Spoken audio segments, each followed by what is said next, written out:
at least just put their uniform on, did good in college or whatever, but like showed up to every game, show up to every practice, whether they're required to or not, and they get to at least be on the team. And they're there, and they're getting a paycheck, and they're getting something, and they get to wear a football jersey. And that's better than what the guy who never played football but sat at home all day and yelled at the TV did. The guy who watches all the football games and gets angry and says, oh, if that was me, this is what I would have done. Even like who played little league sports when they were kids? The vast majority of us. Remember those little participation trophies you would get? And you just collect them on your shelf. You just have a ton of garbage participation trophies. And we all laugh at that now. We especially like to pick on the millennials and go, man, this participation trophy generation. Man, everybody thinks they deserve something because we're all through T-ball. They get a trophy every year just for showing up and not picking their nose the whole time. And while some of that may be true, I'm not certain. That participation trophy is still something you got. It's something you got because you did show up. Because even if you were terrible at T-ball, even if you could not hit the ball in T-ball, you at least showed up every time. And you would get there and you were excited. And they go, all right, man, thanks for showing up. Here's a participation trophy. So even just by just showing up and being bad at something, but just showing up and you were there and people saw your face for 20 games in a season, they're like, here, man, you were on this team. Here's your participation trophy. Get on out of here and we'll see you next year. And so like you at least still got something just from showing up. And that's a really core concept, showing up, and we'll get into that in a little bit. There's a lot of stuff I can't fit into this talk. This concept of how to talk to people and interacting and making people like you and getting to like people and getting to know people in a very short period of time has been talked about for decades and possibly centuries and possibly for as long as humanity has been around. And I was like, so much of this stuff I have to talk to has already been done before, and there's been books and books and books written on it. And I know that because I've read all these books. And so I said, oh, that's a good idea. I should put together like a real short required reading list for this course where it's like, what are the most core books that I've read that have the most densest amount of knowledge contained inside of these, where you can read it, glean a lot of information from it, and it's actionable information that you can take out into the field with you. And because that's the idea here, to be efficient, to get actionable things that you can go outside this door in a half hour or so and start using right away. And so I put together like the best, densest books for the greatest knowledge transfer in the shortest amount of time. And the first one on here is The Game. Who here's read The Game? It's a very popular book. I understand most of you don't want to raise your hand. The Game is a very controversial book. And it's on the outside, it's a book about pickup artistry. It's an autobiography about a group of men who went out learning what the most efficient course for picking up women was.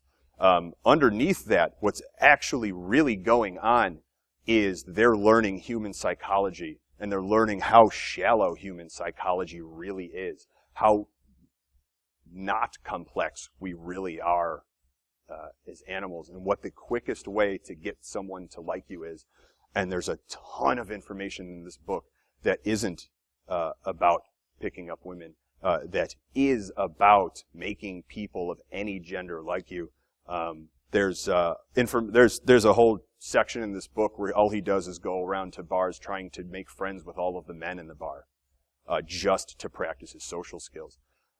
It's a great, crazy book, and I highly recommend that everyone of any gender read this book. Who knows this book? This is a classic.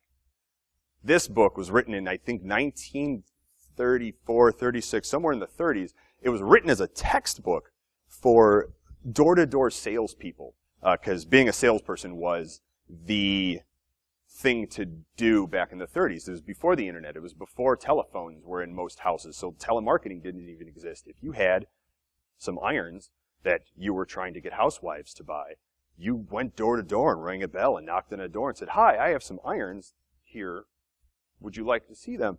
And so people were going to college for this profession of being a salesperson. That was a profession. It wasn't, I do sales for this company or that company. Well, I guess it was kind of the same. It was, you're a salesperson. And a professor at an Ivy League university was talking to his friend Dale Carnegie and saying, like, hey, we have a lot of kids coming to college who have a goal of being a salesperson. And they'll take a lot of philosophy courses and English courses. But we don't have any courses on how to sell. We don't have and it's because we can't find any textbooks on sales. Nobody's written something to teach people how to be salespeople with. And so Dale Carnegie, who was a very famous, or a very successful salesperson at the time, said, let me get to work on that. And so he wrote this as a textbook for sales. And the entire book literally teaches you how to win friends and influence people, because that's what sales is. Sales isn't knowing your product inside out and listing a bunch of technical aspects of that product to another person until they say, okay, I'll buy it. It's about getting that person to like you and be friendly with you and trust you, so that when you say, I, as a person that you trust, and to convey appropriate information to you, recommend that you buy this product because we're friends and I'm trying to help you out here. And that's the whole core of sales. Who does sales here? Salesman? Any sales? Couple? Sales engineering? Yeah, it's that. It's just making friends in a very short space of time so that they'll listen to you when you're like, all right, cool, now that we're friends, you got to buy this. If you go to any kind of client sales, or who's had salespeople come in from a vendor to your work and try and sell you whatever blinky box they got? Yeah. You know, which are the ones, generally, the ones you don't really like are the ones who come in for an hour and they list all their technical aspects, and we have this much RAM and it can blink this many times per second compared to our competitors. And then they go, do you want to buy it or not? And you're like, well, I don't know, let's get it in, maybe, I don't know, we'll call you back. The salespeople you really like are the ones that come in and they'll spend a half hour just hanging out with you, getting to know you, talking to you about who you are as a person, how you ended up there. Those are the ones you're like, man, that guy was cool. We should get him back in here. We should talk to them again. It sounds like they got a good product. Even if they spent half the amount of time on their product as the guy who came in and just started dumping technical information on you. It's those guys who spend that real short amount of time getting to know you and getting to be friend with you that are the best salespeople. And that's what you're doing here, and that's what networking is. It's a short amount of time that you have with whoever you're running into, and you're trying to get them to like you as quickly as possible. If only because you got to move on to the next person, or if only because you're only here for 2 days. A lot of you live in the area, you're not even here all day. Maybe you're stopping in for 4 or 6 hours. And so this is absolutely critical information for that, because this teaches you exactly that, and it's really good. And it's written in a really cool old-timey language that we don't use anymore, and I really miss that. This is a great book. This is more advanced. Who knows what NLP is? Neuro-linguistic programming. Big hacker topic. Big social engineering topic. If you're into SE, this is super critical social engineering reading right here. NLP is what it says: neuro, brain, linguistic, language, programming. Programming another person's brain just by using words, by speaking to them in a certain way, and it's based heavily on telling a story to someone. And maybe it's evolution, because this is how we've been sharing information and critical information from tribe to tribe to tribe to generation long before we have written language. We tell stories. We all know that. All the ancient civilizations have all the stories. We have all our religious texts that are predominantly stories. And because of that, we've evolved to really open our brains up and take in information and really connect with someone when they're telling us a story. And so neuro-linguistic programming is the science behind that and how to make that work, how to make people really connect with you simply by telling them stories, how to convey information to somebody and make them care about it by telling a story instead of just telling them the information directly. It makes them open up to you, makes them trust you, and it makes them really take in what you're saying, and it makes them care about it, and it's working at the basest of the tiniest, most furthest back part of our human brain. It's something that's just ingrained into us, and it's a really, Really cool trick, especially for social engineering. And then finally, this book, What Everybody is Saying. I've read a lot of books on body language, and body language is critical when you're talking to somebody to be able to determine if they're actually listening to you, if they give a crap what you're talking about. A lot of us, especially these conferences, when we're really passionate about something, we go to a conference and it's full of a bunch of other people who are really passionate about what we're talking about. We'll start talking, and we won't stop talking.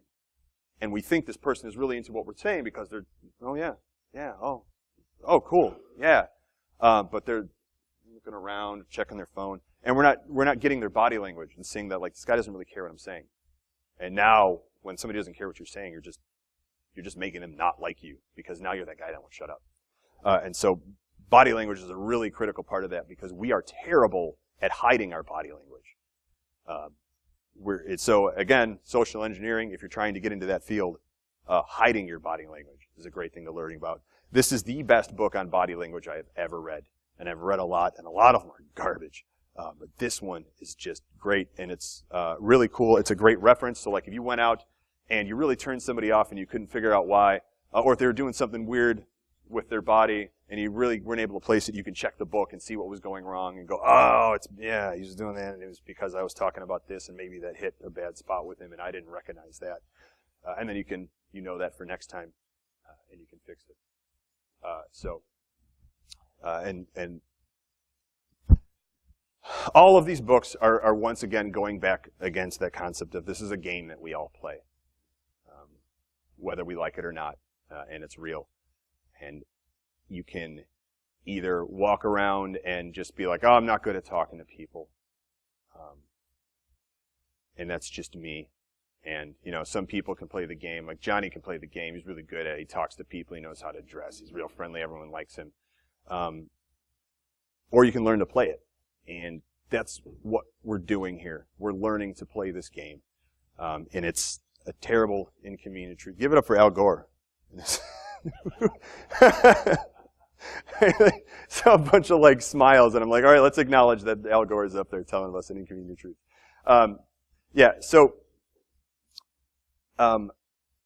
This is what I was talking about before, where your only choice is either you're gonna play it or you're not gonna play it. And if you're not gonna play it, you have to accept that you're just gonna be stuck somewhere that you're probably not happy with, not really moving ahead in your job, maybe only moving laterally across businesses when you get sick of the place you work at. Even the worst pro sports players make way more than any of us. And you all know this phrase, showing up is 80% of life. A lot of people don't know it's attributed to Woody Allen. Everybody thinks of it as kind of a condescending, one-off, smarmy Woody Allen kind of thing. Like, hey, 80% of life is just showing up. And a lot of people don't even look into it. Like, what does that mean? 80% of life is just showing up. He says it because you get a lot done by just being in the right place at the right time. And a lot of us don't have that happen to us because we're not in any place ever. We don't go anywhere. We don't show up to anything. It takes a lot of effort. We say, well, I go to ShowMeCon every year. And so maybe, I go to ShowMeCon and I hope something will click that year. I'll get I'll meet somebody who'll get me a job somewhere. Oh, it didn't happen this year. But that's cool. I'll keep working here and I'll keep building my skills, and maybe next year I'll meet someone at ShowMeCon. And that's the one thing you do.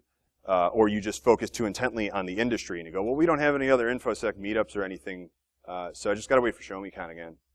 I can't afford to go to DEF CON. So we'll see, man, maybe next year. And it's because of all the things, it's so easy now in 2015 to not show up, to not leave our house, to not put pants on. Because, 100 years ago, 1915, not putting pants on and going outside meant you sat at home and you stared at something, the wall, or we didn't have television. You maybe read a book, but every day, forever, yeah, it was terrible. Now, we have Netflix. I mean, you could binge watch Orange is the New Black again. because it's a good show. You know, I want to watch that again. And now, next thing you know, you killed your entire weekend watching a show you've already seen twice.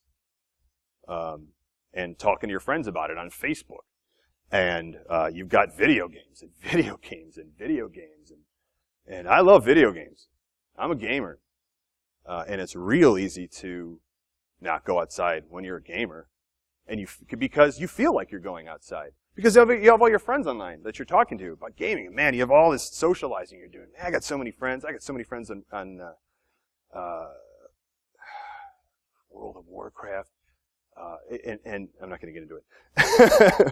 And it's really hard for us to stop all of that instant gratification and put pants on and go outside. And there's wolves out there and bears. Like, I don't know. It's really hard for us to go, well, let's go do this instead when you have no guarantee of gratification. Like video games, you always have guarantee of gratification. Even when you get your ass kicked, you still had fun in video games. But man, when you go outside and get your ass kicked. It's not fun. But let me tell you. Nothing may happen. You may go to an event of any sort.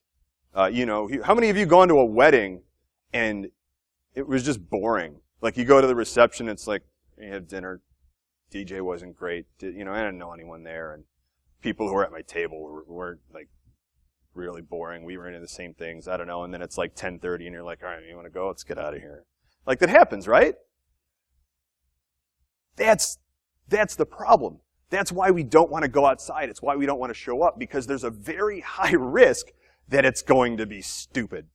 When if you're at home, you're guaranteed you have at least one thing that you're not going to be upset that you spent your time on. And that's a lot of our problem. That's why we're degrading as a society, and that's why we're degrading as people who are just bad at showing up. It's really hard. Here's a lot of quotes from a favorite comic, John Mulaney, who really nails it. One of the things he says is, it's so much easier not to do things than it is to do them. That you would ever do anything at all is totally remarkable. It's easier to just not do stuff, right? So the fact that any of us ever do anything is just amazing. This is a great one. In terms of instant relief, canceling plans is like heroin. Who knows that feeling? Who knows that thing when you just don't feel like leaving the house and you're like, oh my God, you're talking to your wife or whoever, and you go, I don't feel like going. And she's like, I don't feel like going either. You want to just not go? Yeah, let's just not go. When you get that confirmation from the other person who's also like, yeah, let's just not go, then you're like, cool, now it's okay to not go. And when you send that text or call and you're like, yeah, you know what, stuff came up, we're not going to make it. I'm really sorry. We'll catch you next time though. All right, bye. You're like, oh, nothing to do. Not having to do anything. Even if it was something that was potentially fun, you're just so relieved.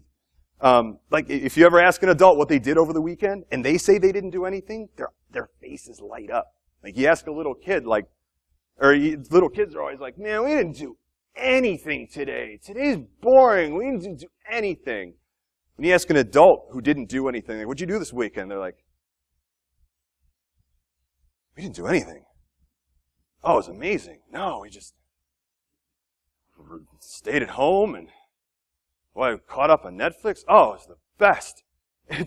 It's really hard to show up. And unfortunately, Woody Allen's right. 80% of life really is just showing up, because opportunities don't come at you from Netflix. New people with an opportunity for you for whatever thing don't walk in front of you and past your couch when you're watching TV. They don't wake you up. And you're like, oh, I'll just go to bed early. I'm kind of tired. They don't wake you up at 9 like, hey, you like Infosec? Do not take a job from that man. It seems like serendipity. Like, I just woke up and he was above me.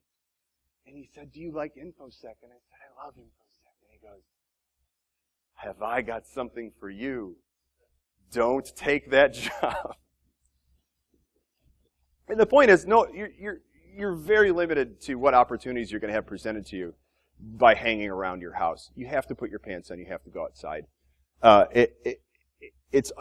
lot of it really is right place at the right time. When you hear these people's stories about how they got the job they have because they got it through a dude that they met, and you're like, oh, he was just in the right place at the right time. He didn't, this wasn't based on skills or anything. Like, he just happened to be there when that guy was there, and the conversation happened to turn to that, and they were like, whoa! And now he's making $2 million a year picking his nose. We'll all write that off as like, it was just right place at the right time, man. What are you going to do? What you're going to do is be at a lot of places at a lot of times. Because statistically, that greatly increases your chances of being in the right place at the right time. Because creepy bed job guy isn't real. And even if he was. So what does that mean, being in a lot of places? It's really easy. It just means saying yes to everything. When somebody says, hey, what are you doing on day X? You look at your calendar, and you go, keep a calendar. Write that down. I meet so many people who still don't keep a calendar, like a personal calendar. Why? Oh, because they don't do anything. I don't need a personal calendar for it. Like, calendar's for work. Like, it's for meetings and boring garbage. Like, I don't want that in my personal life. I'm not at work. If you're not keeping a personal calendar, that's your number one clue that you are doing life wrong. That you are wasting away with things that aren't important, that aren't going to help you. Not that those things aren't fun. I'm a gamer. Gaming is not important, and gaming is not going to help me. I love doing it. I get irritated when I don't have enough time to do it. But as a gamer, I'm admitting like it's not important. I'm sorry. So it's just literally say yes to everything. So say you want to come to this thing on Thursday, as long as it's not like, hey, so I know when the guards change shifts at the bank, and I know you're broke and I'm broke. What are you doing Thursday? Like, vet the situation. But if there's not a valid legal or safety reason to say no, say yes. And put it in your calendar. There's an old sales trick that we used in retail where it was you hand the product to the person you're talking to, where you're trying to sell it. You go, hey, you're trying to sell this hard drive. Yeah, so this is the best hard drive because it blinks the most. So highly recommended you get this one and check it out and you put it in their hands. People are far, far less likely to say, no, I don't want this way more expensive hard drive when it's already in their hands. There's a guilt thing that happens where we go, I don't want to tell this guy no. Because we don't like to tell people no. We don't like to turn people down. They get irritated when we tell them no. Nobody likes to be told no. Even if you just go up to somebody and go, hey, no. They get, what? What no? Why no? Like, try it outside. It's fun. There's going to be like fist fights in the hallway. Like, he told me no! Well, why? I don't know! So I hit him. So when we put that event in our calendar in our phone, and whose phone doesn't have a calendar here? Really? There's always one. Nobody has got like an ancient flip phone with no calendar. All right. When you put that in your phone, you're putting that you're turning the event into an object, and you're putting that object in your hand. You're putting a virtual object in your virtual calendar.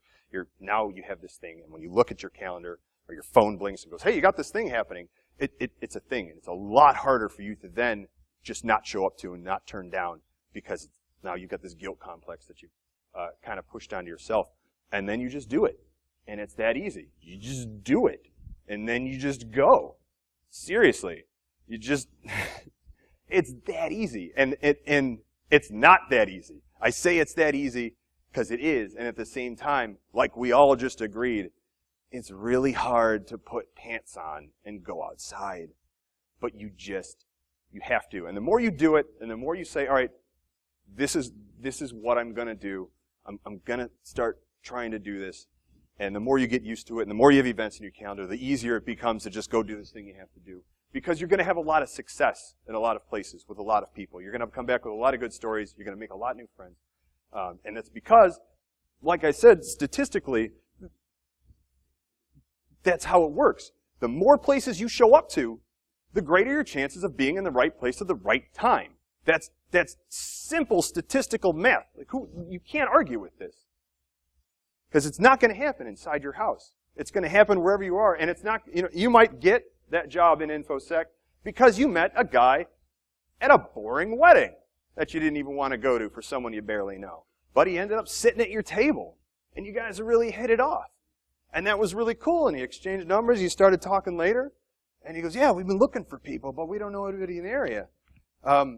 Yeah, it really happens like that. I'm sure most, if not every one of you, have a story like that, where you were just in the right place at the right time.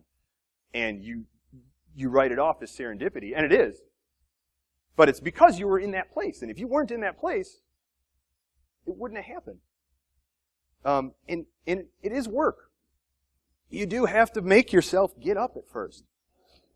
And this whole concept of then being there and talking to people that you don't know and meeting new people it is a skill. It's something we're not used to anymore. It's something we just don't do much anymore. Especially, I see a lot of younger people in this crowd, and that's really cool. I'm glad you're coming to these conferences and not like DragonCon.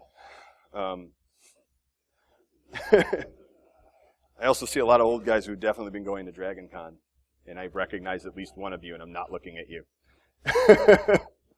And you just have to do it.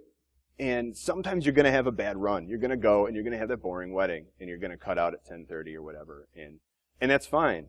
But every now and then, 20% of the time, which yes, is only every now and then,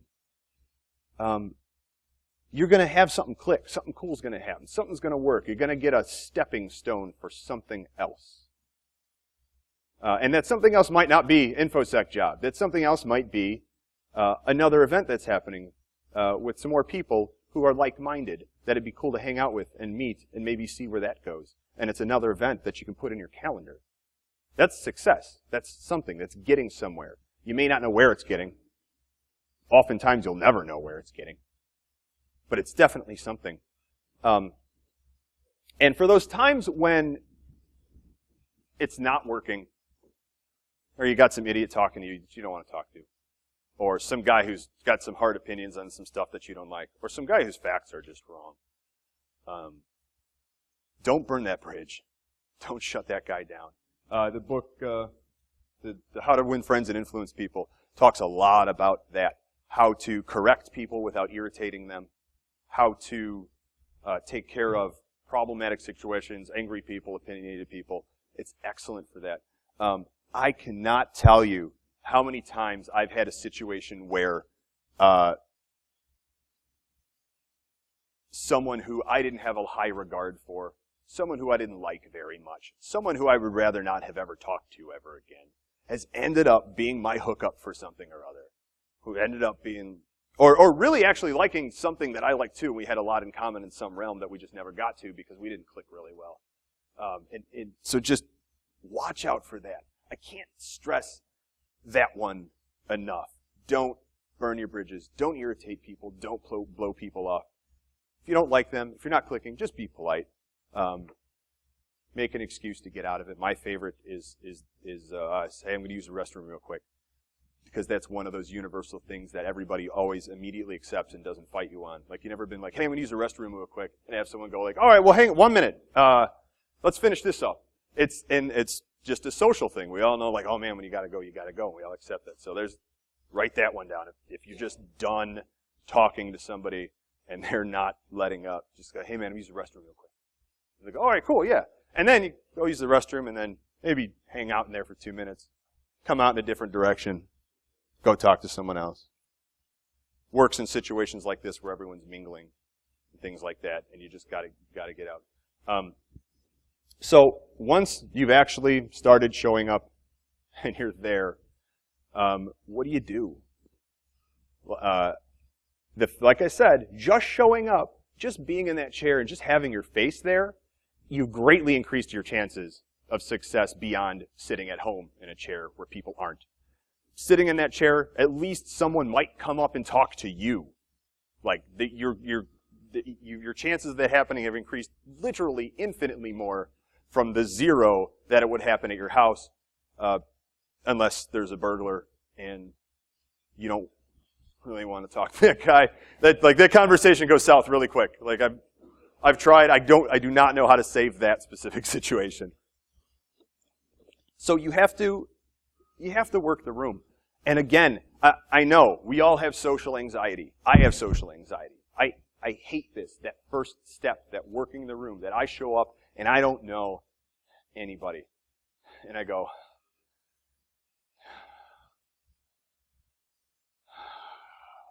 for a while.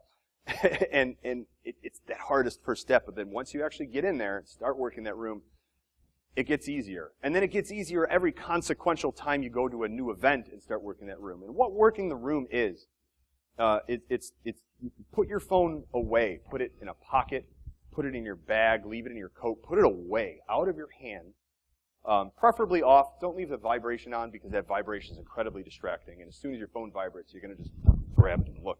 And we do this instinctively, and I see it all the time. And how many times have you looked at your phone and gone, okay, sorry about that, go on. That's rude. Even though you said, I'm sorry. And 90% of the time, that's some dumb crap that didn't matter anyway, or could have waited 5 minutes.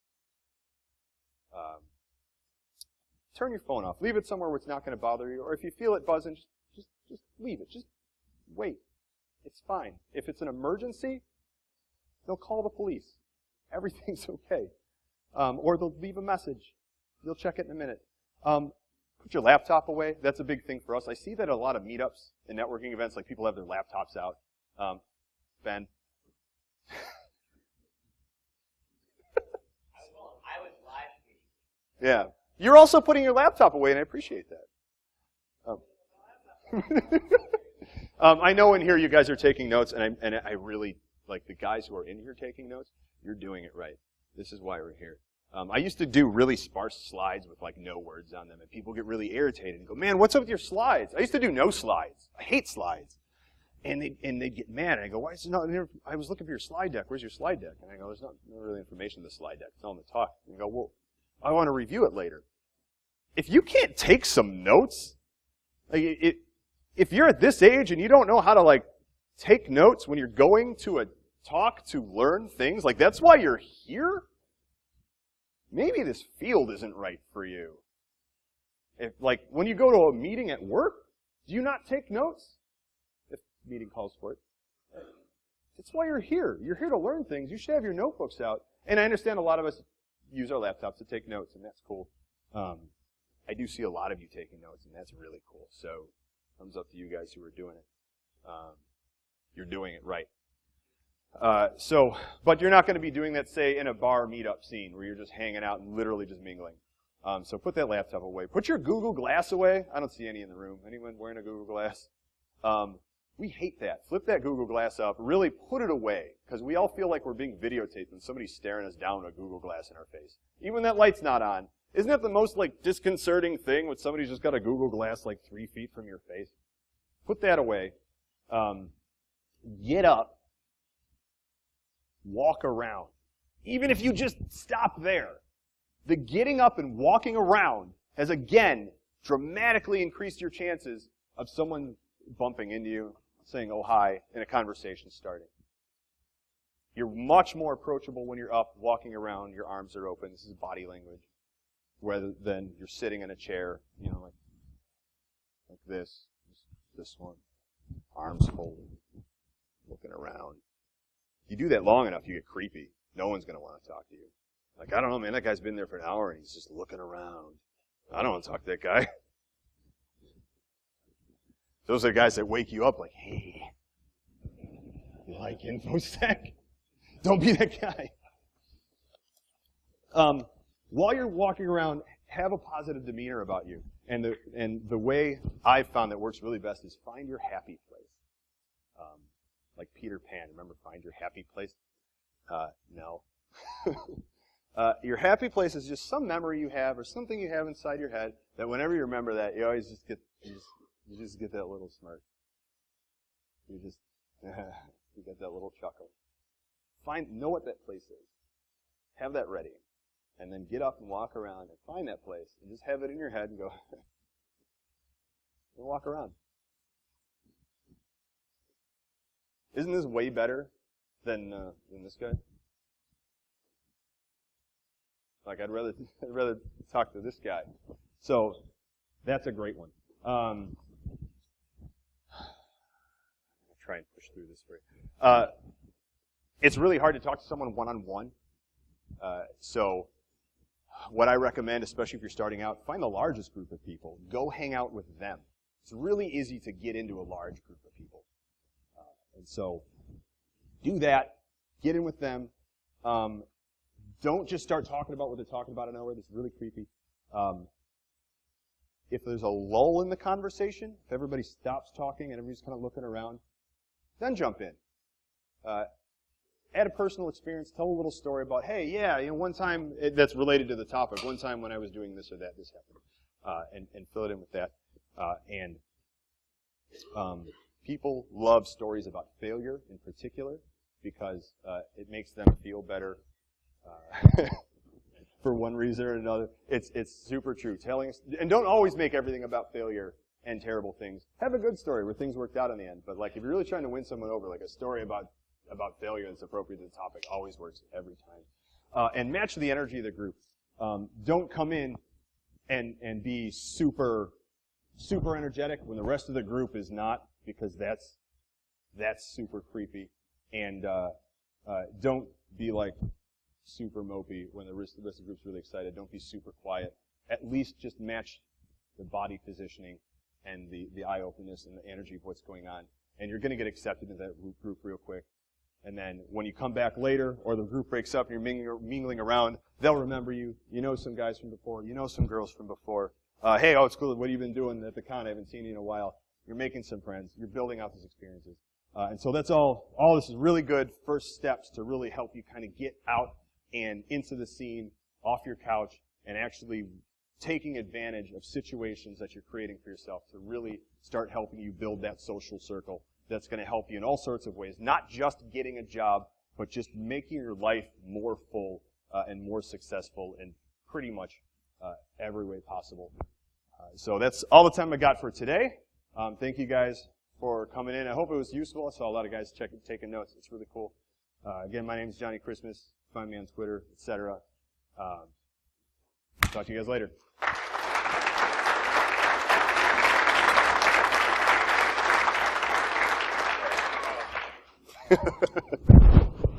I got to meet Johnny at B-Sides Iceland. I was the keynote, and I'm like, this is awesome. I'm going to be the only American there. I walk in, and there's this dude sitting down there speaking in English. And then he goes, where are you from? I'm like, St. Louis. He's like, who do you know? We all know the same people. How do we not know each other? So if you want to have a good time, make sure to follow Johnny on Twitter. He entertaining, very smart, knows what he's doing. So again, everybody, round of applause for Johnny.